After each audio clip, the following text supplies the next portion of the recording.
Hey everybody, it's Mike. I spoke with Laura earlier today, and we both agreed that it's time I share a little bit of the emotions that we're going through on the spouse side, and also continue to document our journey through Laura's cure for stage 2 breast cancer. But this has obviously been a very difficult week. We are looking at shaving Laura's head in about 10 minutes here. And as a husband, you never really think that this is going to happen.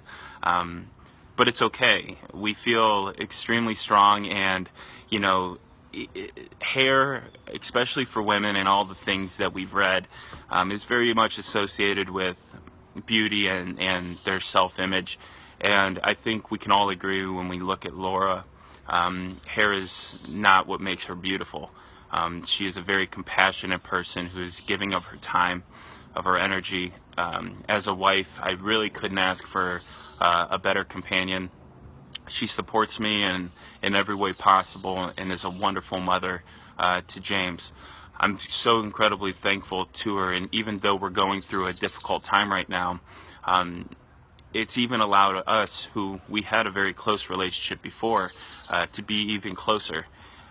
We've learned a lot about each other, and it's been a difficult journey, but it's ours. We are definitely owning it, and I'm excited for today because we can finally get rid of the distraction, which was her hair, as it's kind of the elephant in the room when you get a diagnosis for breast cancer.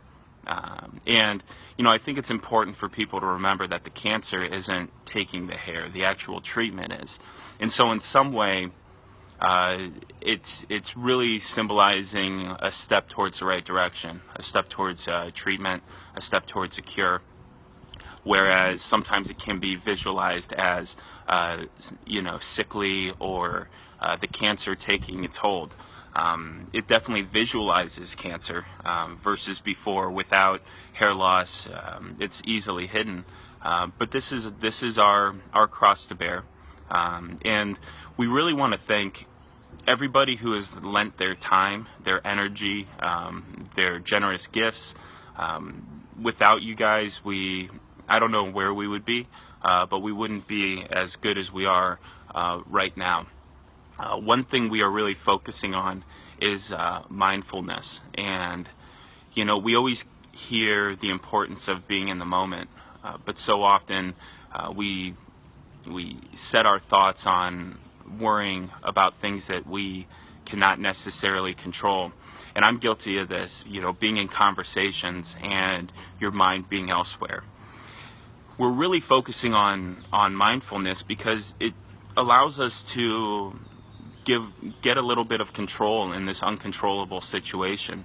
I mean, obviously we've got great doctors and great medicine and great support, but you do feel kind of uncontrolled throughout this. And mindfulness allows us to put all the worries behind us and to really focus on today, and even as micro as the second.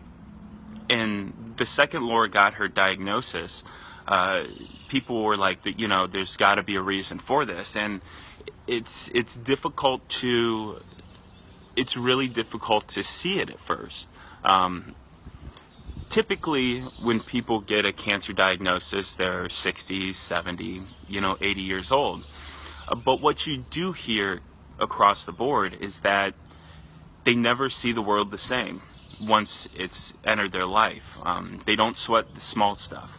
And if I could see a silver lining in any of this, is that we will, from now on, at a young age, Laura's 32, I'm 33, be able to see the world through a different lens for the rest of our life.